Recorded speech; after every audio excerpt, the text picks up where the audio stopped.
Hi, this is Jasmine from Sirensidyll, and I'm just, I don't do a lot of talking in my videos, but for some reason my Twitter videos I end up talking. Ugh, I don't know. Anyway, this is just a video to show everyone what I've been working on. I keep on talking about a J.C. Penney's catalog journal that I'm creating, and this is it. It's not finished, but I thought I would show, what it is that I'm working on, and I think for like the month of November, I'm going to strictly work in this journal and finish it completely. I have a tendency of not finishing all my journals, I have very few finished journals.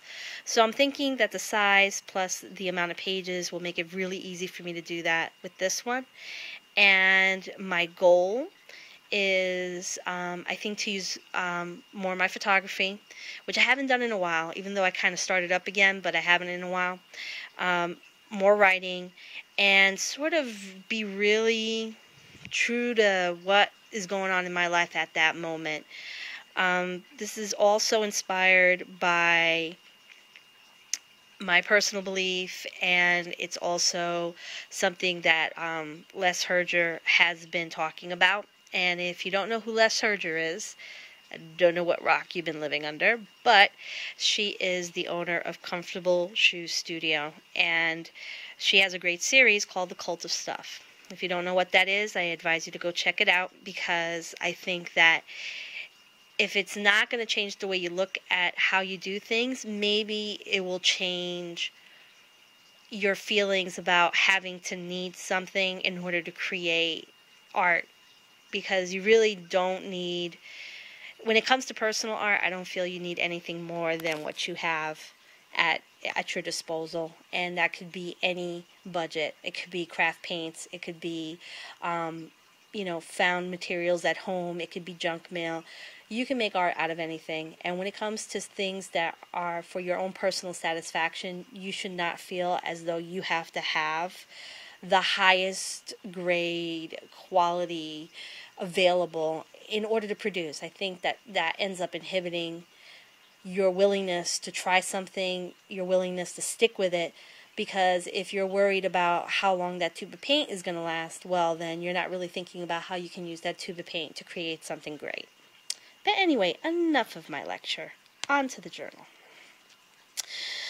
So what I did was I took this J.C. Penney's catalog, which I get a ton of them in the mail, and I decided to reinforce the pages with, this is what it looks like without anything, but reinforce the pages with newspaper, with scrapbooking paper, anything that I had available, I would paste down.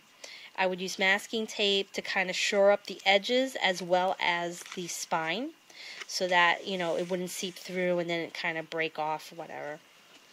And then what I decided to do with this journal is I'm prepping the pages ahead of time. So I put down a layer of off-white paint, craft paint, because I like the matte texture of it. And then I would go and use colored craft paint or watercolor or crayon to create my backgrounds. So this is some watercolor paper that I had a scrap of, and I taped it in.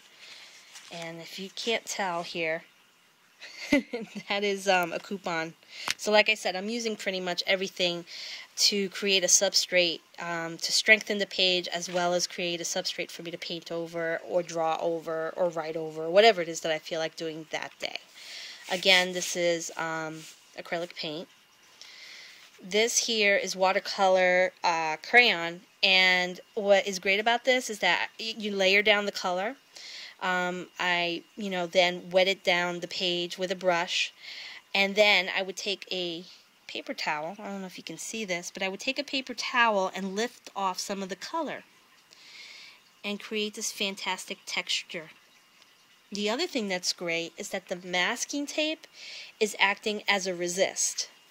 And so it creates this layered, complex, grungy, abstract page that's just fantastic to work over. I'm really excited about it. I love the way this came out. This is just so cool. And again, more watercolor crayon. But you can pretty much do this with watered down craft acrylics, that kind of thing.